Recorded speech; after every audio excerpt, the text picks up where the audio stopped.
దీపం లబ్ధిదారులకు 2 జిల్లాల్లో గ్యాస్ రాయితీపై అందిస్తున్న డిజిటల్ వాలెట్ కూపన్ విజయవంతమైతే రాష్ట్ర వ్యాప్తంగా దీపం లబ్ధిదారులకు అమలు చేస్తామని మంత్రి నాదెండ్ల మనోహర్ అన్నారు. ఆ తర్వాత దీన్ని రేషన్ సరఫరాలోనూ అమలు చేసే విధంగా ఆలోచిస్తున్నామని మంత్రి తెలిపారు. విశాఖ కలెక్టరేట్లో పౌర సరఫరాల శాఖపై ఆయన సమీక్ష నిర్వహించారు. గిరిజనుల ఉత్పత్తుల్ని రేషన్ దుకాణాల్లో విక్రయించేలా ఆ సంస్థతో ఒప్పందం చేసుకున్నామని మనోహర్ వివరించారు.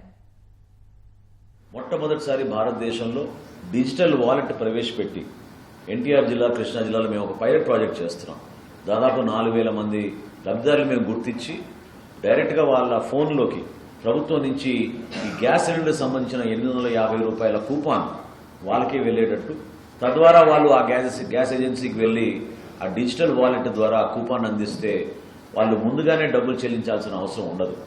ఈ ప్రాజెక్ట్ సక్సెస్ఫుల్ అయితే మేము దాన్ని స్కేలప్ చేసి రాష్ట్ర వ్యాప్తంగా దాదాపు 1 కోటి మందికి ఇస్తున్నాం. ఈ రోజున దీపం పథకం కింద సిలిండర్స్ ఈ 1 కోటి మందికి కూడా మేము ఈ విధంగా డైరెక్ట్ క్యాష్ ట్రాన్స్ఫర్ చేసేటట్టు సిద్ధమవుతున్నాం.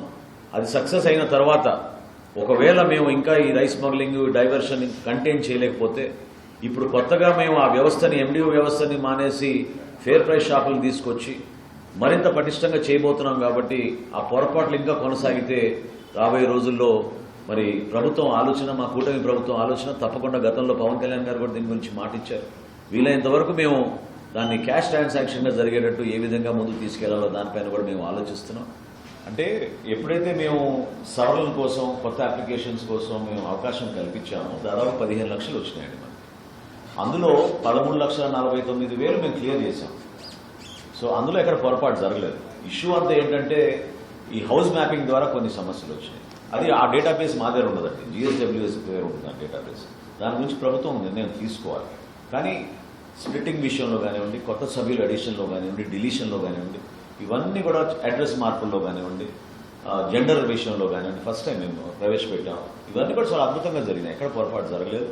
ఆగస్టు 25వ తారీఖు నుంచి మనం చేపట్టబోయే కార్యక్రమం ఖచ్చితంగా ఒక పండుగ వాతావరణంలో రాష్ట్ర వ్యాప్తంగా ప్రభుత్వం చేపట్టిన ఈ ప్రతిష్టాత్మక కార్యక్రమాన్ని అందరికీ ఉపయోగపడే విధంగా మనం తీసుకెళ్లబోతున్నాం. ఇది ఎక్కడ పొరపాటు జరగదు.